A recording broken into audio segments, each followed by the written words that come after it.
Comment le fils d'une toxicomane issue d'une famille rurale est-il devenu aujourd'hui l'un des hommes les plus puissants du monde jusqu'à apparaître comme l'héritier de Donald Trump? Pour le comprendre, il faut regarder le documentaire J.D. Vance, La revanche d'une Amérique, diffusé demain soir à 21h sur France 5.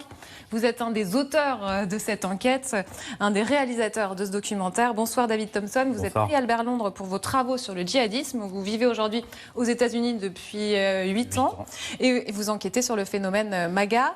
Le parcours de J.D. Vance, c'est l'histoire d'une revanche sociale. Il est né dans une famille pauvre. Sa mère était toxicomane, son père l'a abandonné.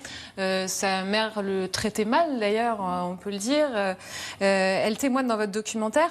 Comment vous l'avez rencontrée, d'abord? La maman de J.D. Vance, aujourd'hui, elle travaille dans la lutte contre la toxicomanie. Elle aide des anciens toxicomanes comme elle à s'en sortir. Elle travaille dans une petite structure à Middletown, cette petite ville du fin fond de l'Ohio, on la voit là, dans laquelle J.D. Vance a grandi, ville désindustrialisée, décimée par la crise des opiacés. Il y a un quartier de la ville entier où le quartier, vraiment, on voit des toxicomanes partout, c'est assez frappant.